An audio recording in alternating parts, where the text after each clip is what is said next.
If you guys love steak as much as I do, then I have the perfect recipe for you today.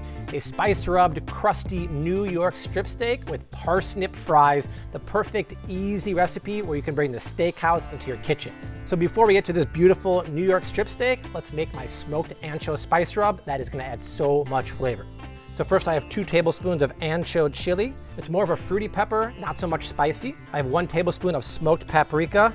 You guys know by now I'm pretty much officially obsessed with it. And 1 tablespoon of sweet paprika. I'm gonna do 1 tablespoon of cumin.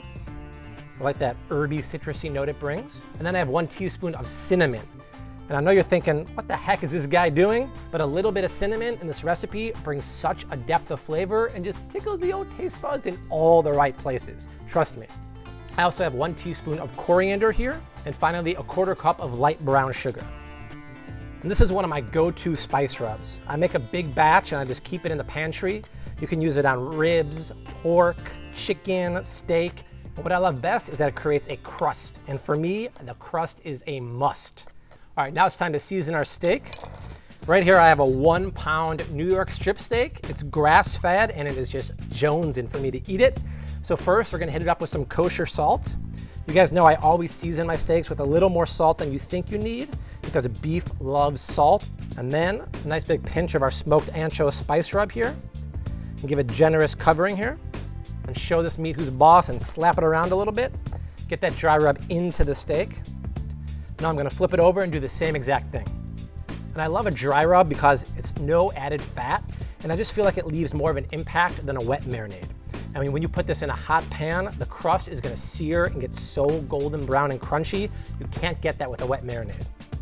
And I also like to season this side of the meat here with just a little salt. We don't wanna skip any chance to get flavor in this guy. Now, we're gonna let this sit at room temperature for 30 minutes because you know I'm like a broken record. We never put cold meat into a hot pan or oven. And while that happens, the dry rub is gonna penetrate down into the meat and start creating maximum flavor. You can see after 30 minutes, the salt has brought a little bit of moisture to the surface. That is perfect. Now do me a favor and preheat your oven to 400 degrees. And do me an even bigger favor, preheat a cast iron pan over medium heat for 5 minutes. The only way we get an amazing sear, I'm talking like crunchiest crust ever, is by having a screaming hot cast iron pan. Let's do that, add a little shot of oil, and then we'll put the meat in the pan. Now, if you did it right, that is the sound you want to hear. Now we're gonna let it sear for 2 minutes. You take these hands, you put them in your pocket, you don't touch that steak until the timer goes off. After 2 minutes, let's take a peek. Oh, dude, that is the definition of crusty, seared deliciousness. Now, we're gonna take this pan, chuck it into the oven for about 5 to 7 minutes for medium rare, and then we'll check it out. All right, the steak only took 6 minutes to make. And to be sure I cooked it to the perfect temperature, I always use a probe thermometer. There's no need to be a hero and guess because it's a bad game, you'll lose every single time.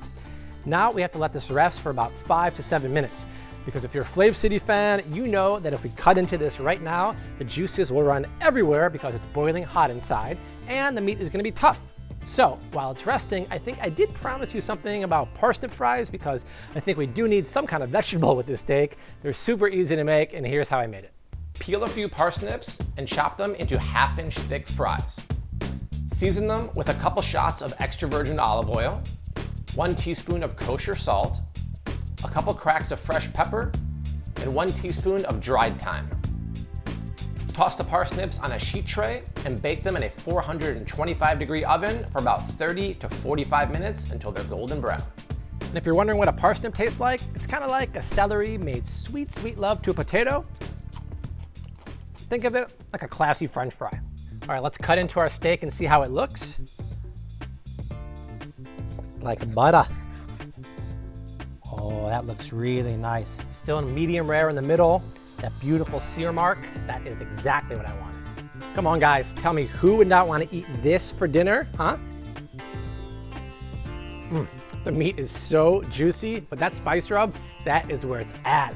It is smoky, earthy, a little spicy. And what did I tell you about that cinnamon? Tickle, tickle, tickle. Guys, if you want to make it, the recipe is below in the description box. You have to make this. You also want to subscribe to my channel because every week I am rocking out awesome recipes just like this for all my fellow home cooks out there. So I will see you next week. Until then, keep keep on cooking.